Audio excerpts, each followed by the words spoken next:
He was a mensch, you know, sort of a Yiddish expression. I mean, he was just a person who was there for other people. People always came first for Abe. He was such a people person. He could engage in a conversation and make the person feel comfortable. He was very opinionated and really strong about his opinions, and it was a little scary being a first-year law student. I don't know, but he wasn't that scary at the end. He turned out to be the complete opposite. Abe's first question was always, is he or she a mensch? And I don't think anybody tuned out during his class ever, because he made it fun, you know. He was very real. He got down to the nitty-gritty of, I mean, he was a criminal defense attorney. He would never tell me how he was doing. It was always about his kids, and he was so proud of them, and he loved them so much. And now as a father, I really understand what that was all about. For the policeman, we have a name for people like Abe and how he interacted with me, and Abe was definitely my rabbi.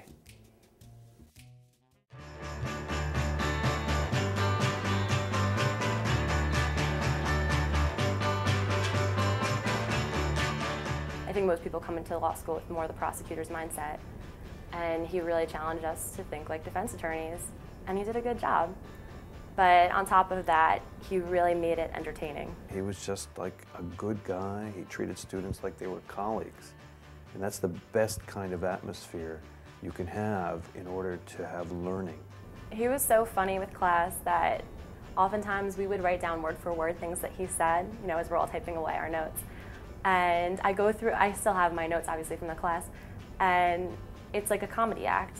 As associate dean, I used to have conversations with him where I, like I think many of my predecessors, would periodically attempt to domesticate Abe. Would say, Abe, you got to use a textbook. You know, it's 2000 and whatever.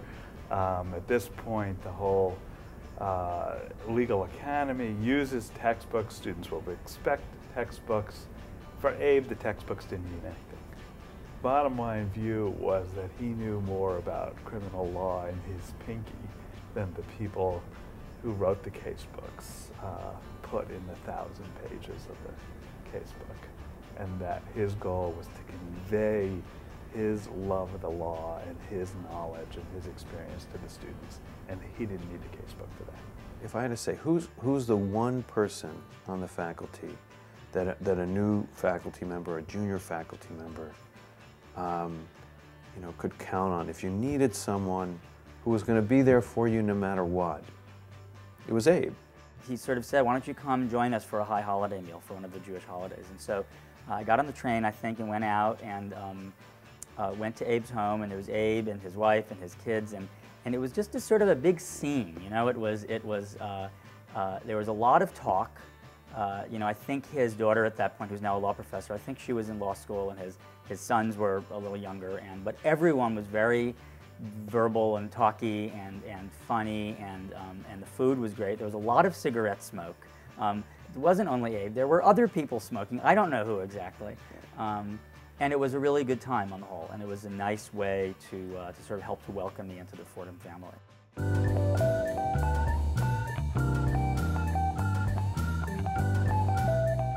Professor Abramovsky and I always shared this bond over having lost a father when we were very young. And I really learned from him that no matter how successful you are, what you've achieved in life, for a father, it all comes down to how much you love your kids. He was concerned about the fact that I was married and had a family, and he told me, even if you end up going into a large law firm, which I did, you know, bear in mind that you want your children to know you. It's very important to keep focused on the important things in life. He got incredible pleasure from the fact that his daughter, Aviva, went into the family business and is now a law professor at Syracuse.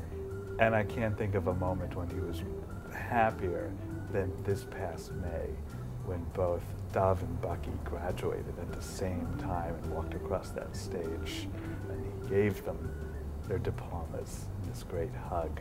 And I knew that he had this great sense of pride and fulfillment, because to Abe, his family meant more than anything else.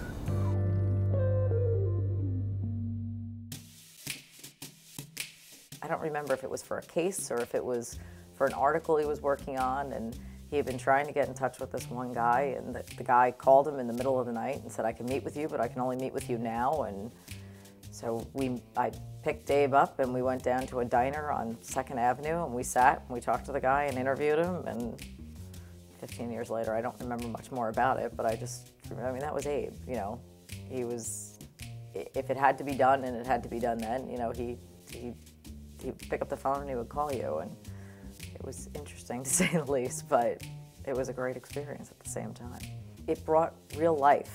You were a law student, but you were seeing what life was really like to be a criminal defense lawyer in New York. And if the situation presented itself, regardless of what day or time it happened, you had to make yourself available, and you didn't squeeze the defense of your clients into 9 to 5. As I argued to the judge, this is a case of a conflict of interest. This is not a case of sitting down and scheming to defraud the people of the state of North Carolina, and I think ultimately, on appeal, this will be shown. Have you talked to your client yet? It takes a good long bit until you begin to understand what just happened to you, even though you thought you were ready for it. So we're going to leave him alone for a while. I'm going to have a cigarette if it's all right with you guys, and thank you very much. 1, 2, 3. If you close the door, the night could last forever. Abe loved life, and he loved to experience life and all it had to offer. And Abe was a fellow that didn't go to sleep at early hours. Well, he did go to sleep at early hours, but it was early hours of the morning versus the evening. And we used to go throughout the whole city. Abe was interested in organized crime figures, and we used to frequent known spots in the anticipation of seeing interesting things, which is one of Abe's most favorite sayings. You could go to class, walk out of class, and be at a bar with him about, an hour later, and you'd walk in, and there'd be a detective, an FBI agent, a judge, a defense attorney, and a prosecutor, all sitting around the table, and they all loved him, even though he was often at odds with all of them at the same time. He always knew where this woman would come out with her coffee cart around, must have been about 5:30 in the morning, to get this great cup of coffee. And she'd know Abe by first name and know exactly how he wanted his coffee. If you close the door, the night could last forever. Leave the wine glass out and drink a toast to never.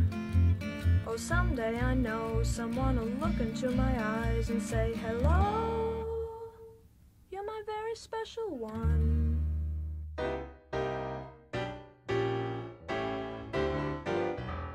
If there was anything you need, he'd pick up the phone and instantly he'd help you out. And he was like that with everyone in his life.